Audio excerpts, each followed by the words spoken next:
Trade Center. If we can re-rack that to about 20 seconds ago, you'll see something dramatic happening. And I don't know whether it's another explosion or a portion of the building falling away. But I know there was this tremendous explosion as it hit the Pentagon. I looked over, and the smoke started coming up. Pieces of the plane and pieces of the Pentagon were falling onto the 14th Street, onto the Shirley Highway. Very scary. So I did.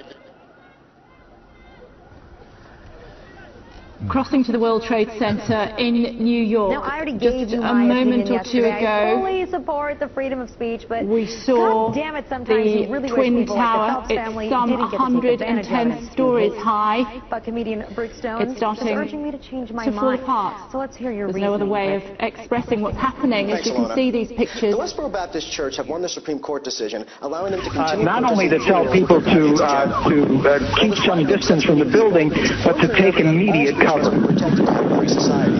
you tell me a little bit more? Well, actually, let's look at these live pictures at the World Trade Center. The other tower of the World Trade Center has just collapsed. You are looking at live pictures of the second Twin Tower at the World Trade Center collapsing as a result of the crash of an airplane into its side. That, I believe, was the first tower that was struck. I suspect that there's a little tiny bit of panic creeping in here, and people are reporting bangs as explosions. There's no confirmation of other explosions, but certainly every government building in Washington has been closed, and the staff of these buildings have been told, look, go home. It doesn't matter how you get home, just go home. Try not to use cars because the roads are totally blocked, but go home, get away. And of course that's causing a considerable amount of confusion, not to say panic. With us 1 second, Keith Graves. We're taking live pictures from our colleagues at Fox News in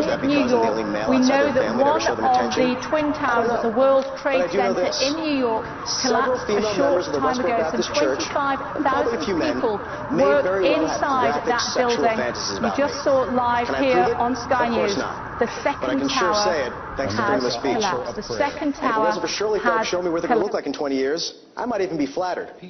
So remember, the same Supreme Court that allows the Westboro Baptist Church to protest funerals until finally all that remains are shards of the body and the head itself. The head will be too large to come through this instrument itself.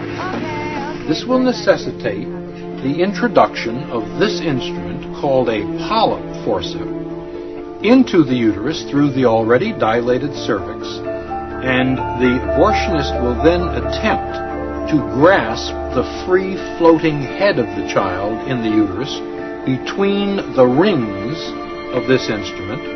The head is then crushed, the contents of the head removed, and finally the bones of the head.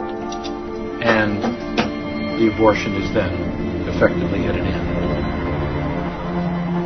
We've seen what the 12-week child appears on the ultrasound screen. And we have also seen the mechanics, the actual steps of a 12-week abortion. Now, for the first time, we're going to see a